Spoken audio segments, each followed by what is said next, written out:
Bismillahirrahmanirrahim. Assalamualaikum warahmatullahi wabarakatuh. Alhamdulillahirabbil alamin. Puji dan syukur atas kehadirat Allah Subhanahu wa taala senantiasa kita panjatkan karena baru saja kita melaksanakan salat Isya secara berjamaah dan insyaallah sebentar kita akan melanjutkan dengan bersama-sama melaksanakan salat sunat tarawih. Jamaah yang sama-sama dimuliakan Allah Subhanahu wa taala. Alhamdulillah pada malam hari ini kita sedang berada di malam yang ke-15 Ramadan dan insyaallah pada malam hari ini yang akan membawakan ceramah tarawih yaitu Bapak Ustadz Haji Adnan Syahrudin Ema. Kemudian untuk penceramah besok malam insyaallah akan diantarkan oleh Bapak Ustadz Hisnuddin Baharudin SPDI MPDI. Adapun isi ciringan tarawih kemarin malam yaitu sebanyak Rp894.000, sedangkan isi ciringan subuh Rp400.500, jumlah Rp1.294.500.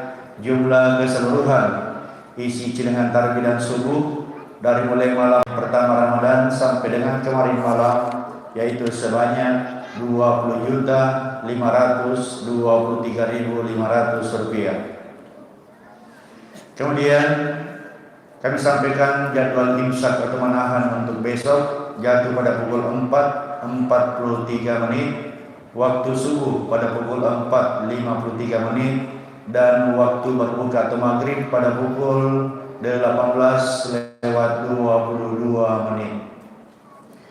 Selanjutnya adapun nama-nama yang akan memberikan hidangan buka puasa untuk besok di hari yang ke-15 Ramadan. Yang pertama Darmi Blok D nomor 12.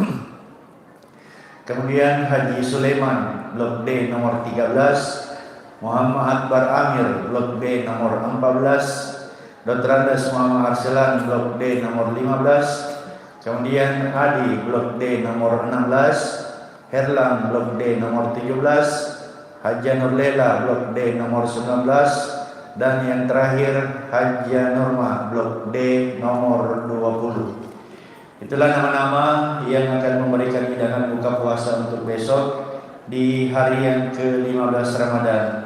Dan bagi bapak-bapak dan ibu-ibu yang memberikan hidangan buka puasanya tadi sore, kami dari pengurus dan panitia tak lupa mengucapkan banyak terima kasih. Kemudian pada malam hari ini kembali panitia menerima sumbangan dari hamba Allah sebanyak Rp500.000. Ya, terima kasih atas sumbangannya. Mudah-mudahan seluruh sumbangan dari jamaah senantiasa mendapatkan pahala yang berlipat ganda oleh Allah Subhanahu wa taala. Amin amin ya rabbal alamin. Jamaah salat tarawih yang sama-sama dirahmati Allah Subhanahu wa taala. Selanjutnya marilah kita bersama-sama mendengarkan ceramah tarawih yang akan diantarkan oleh Bapak Ustaz Haji Adnan Syahrudin Ema. Sekian dari kami, wabillahi taufiq wal hidayah. Wassalamualaikum warahmatullahi wabarakatuh.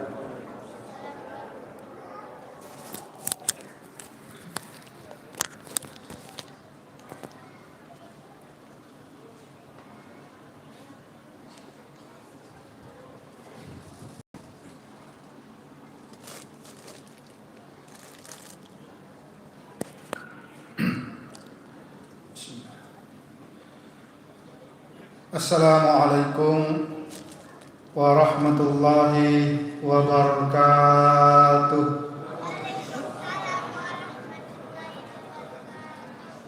Bismillah walhamdulillah wala ilaha illallah wallahu akbar wala hawla wala quwwata illa billahil aliyyil azim. Wassalatu wassalamu ala asyrafil anbiya'i wal mursalin Sayyidina wa maulana Muhammadin wa ala alihi wa ashabihi fi kulli lamhatin wa nafasin adada ma wasi'ahu ilmullah. Alhamdulillah wa syukurillah. Rasa syukur yang tiada terhingga kehadirat Allah Subhanahu wa taala, karena malam ini kita sudah berada di malam ke-15 bulan suci Ramadan, yang berarti kita sudah melewati setengah dari bulan suci Ramadan ini. Mudah-mudahan si tengatoni dosa tak nak dampengi puang Allah Ta'ala. Mudah-mudahan puasa kita, salat kita, qiyamul lail kita diterima oleh Allah Subhanahu wa taala. Salawat serta salam kepada Nabi kita, junjungan kita, panutan kita Rasulullah sallallahu alaihi wasallam. Hadirin wal hadirat yang dirahmati oleh Allah Subhanahu wa taala. Pada malam ini insyaallah kami akan mengangkat tema untuk kita renungkan bersama tentang hamba-hamba sejati. Kenapa ini penting hadirin, khususnya di bulan suci Ramadan ini? Karena ulama kita mengatakan tujuan dari disyariatkannya semua amalan ibadah supaya kita paham bahwa kita ini hanyalah seorang hamba. Kita disuruh puasa, diperintahkan salat, diperintahkan zakat supaya sadar bahwa kita ini hanyalah seorang hamba. Profesor Dr. K. Haji Quraisy Shihab dalam salah satu tulisannya mengatakan sifat termulia yang dimiliki oleh seorang manusia adalah ketika dia sudah bisa memahami dirinya bahwa dia hanyalah seorang hamba. Kalau di dalam Al-Quran, kata hamba ini sering kita dengarkan ketika kita melaksanakan Isra dan Mi'raj. Subhanalladzi asra bi'abdihi laila. Maha suci Allah yang telah memperjalankan hambanya. Allah tidak mengatakan yang telah memperjalankan nabinya. Allah tidak mengatakan yang telah memperjalankan rasulnya, tapi Allah mengatakan yang telah memperjalankan hambanya. Di dalam ayat yang lain dikatakan, ya ayyatuhan nafsul mutmainnah, wahai jiwa-jiwa yang tenang, irji'i ila rabbiki radiyatan mardiyah, kembalilah kalian dalam keadaan radiyatan mardiyah. Fadkhuli fi ibadi, maka masuklah kalian ke dalam golongan hamba-hambaku. Ulama tafsir mengatakan ayat ini sesungguhnya mengajarkan kita cara yang paling mudah masuk ke dalam surga. Apa itu? Masukkan diri kita ke dalam golongan hamba-hambanya Allah. As-sifa'at kojolo naseng, hambakan dulu dirimu, barulah kemudian kalian bisa masuk ke dalam surga. Pertanyaannya kemudian hadirin, apa yang dimaksud dengan hamba? Di dalam Al-Quran, hamba itu dibahasakan dengan bahasa atau kata abdun. Kalau kita membuka kamus bahasa Arab, kata dari abdun itu yang biasa kita artikan sebagai hamba, ternyata mempunyai arti yang mungkin tidak ada bagus di dalam pandangan duniawi kita. Abdun diartikan sebagai seorang hamba sahaya. Abdun diartikan sebagai seorang budak. Bahkan ada kamus yang mengartikan sebagai seorang pelayan. Maka sesungguhnya orang yang mengatakan dirinya sebagai hamba Allah, maka kata lainnya adalah kita ini adalah budaknya Allah. Kita ini adalah pesuruh dari Allah Subhanahu wa ta'ala. Kalau kemudian kita mencoba mempelajari kembali, ternyata seorang hamba sahaya, seorang budak atau pelayan itu mempunyai persamaan, dan itulah syarat-syarat penghambaan kepada Allah Subhanahu wa ta'ala. Yang pertama adalah seorang budak, seorang pelayan adalah mereka yang mempunyai tuan, dan tuannya itulah yang mengatur segala sesuatu terkait dengan kehidupannya. Apa artinya hadirin dan hadirat? Kalau kita mengatakan diri kita sebagai seorang hamba Allah, maka syarat yang pertama adalah masukkan ke dalam hati kita, pahami baik-baik apa itu konsep dari la ilaha illallah. Katakan di dalam hati kita bahwa saya ini adalah seorang budak, seorang pelayan yang mempunyai tuan. Siapa tuan saya? Tuan saya adalah Allah Subhanahu wa ta'ala. Penyakit dari konsep ini adalah syirik. Maka ulama kita mengatakan syirik itu yang pertama adalah menyembah selain Allah. Maka barang siapa yang mengatakan dalam hatinya ada yang disembah selain Allah, maka semua amalan ibadah yang kita lakukan di bulan suci Ramadan ini tidak akan pernah diterima oleh Allah Subhanahu wa ta'ala. Namun ulama kita mengatakan masih ada lagi syirik yang lain. Apa itu? Ulama kita menyebutnya syirik kecil. Apa syirik kecil? Percaya kekuatan selain kekuatan Allah. Apa contohnya? Kalau masih ada yang mengatakan tanggal sial, hari celaka, batu rezeki, batu karamat, tabe, mapa dua ki. Kalau masih ada yang mengatakan tanggal celaka, hari sial, mohon maaf, Anda bapak-bapak, ibu-ibu mengingkari konsep dari la ilaha illallah. La ilaha illallah bisa juga diartikan bahwa tiadalah sesuatu yang mempunyai kuasa dan dialah yang mengatur segala sesuatu di muka bumi ini. Siapa itu? Allah Subhanahu wa ta'ala.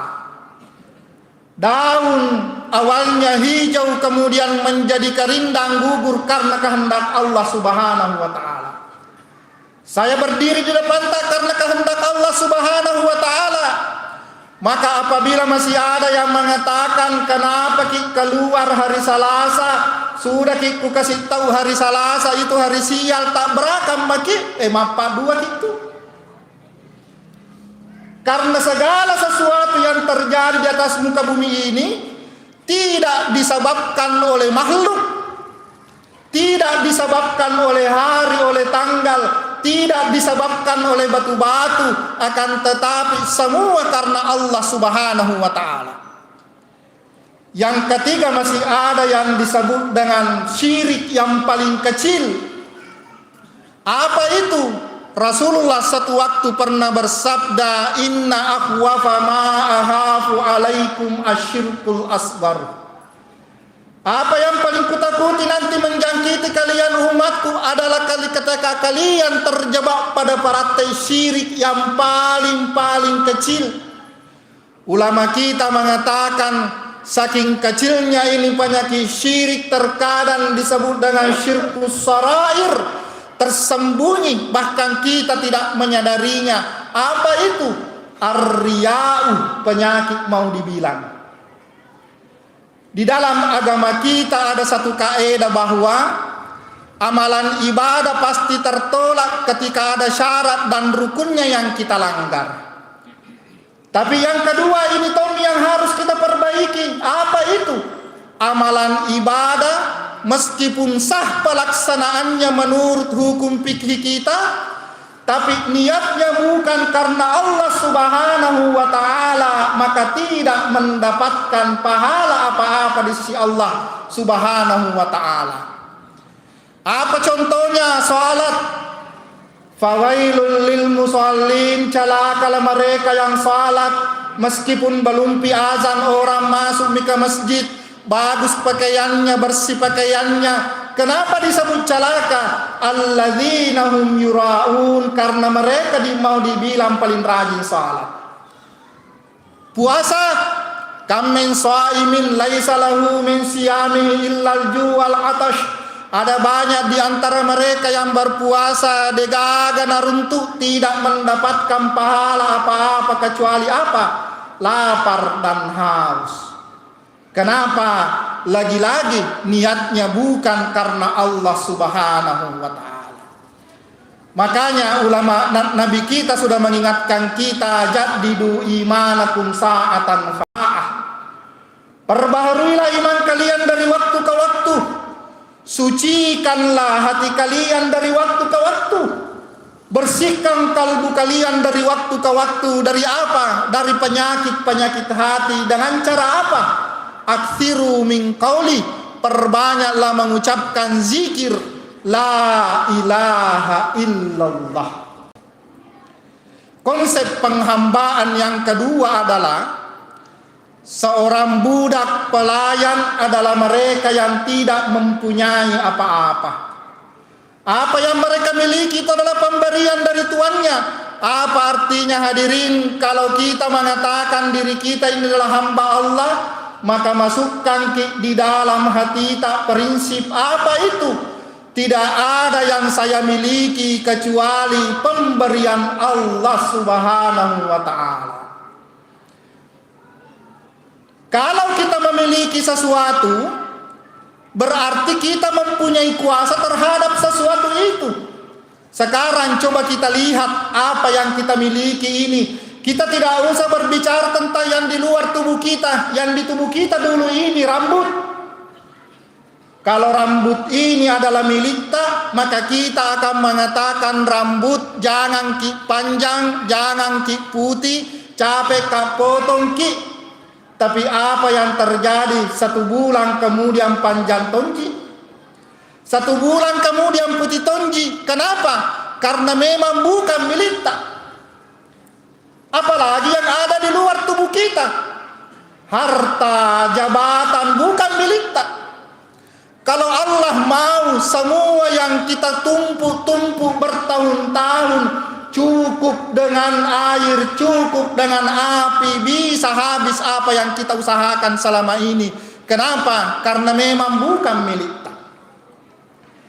Yang ketiga, konsep penghambaan itu adalah seorang budak atau pelayan adalah mereka yang selalu melaksanakan perintah tuannya. Coba makin lihat di film-film ketika seorang pembantu disuruh ke kiri, dia ke kiri. Belum sampai di tempat tujuannya dipanggil kembali ke kanan ini lagi.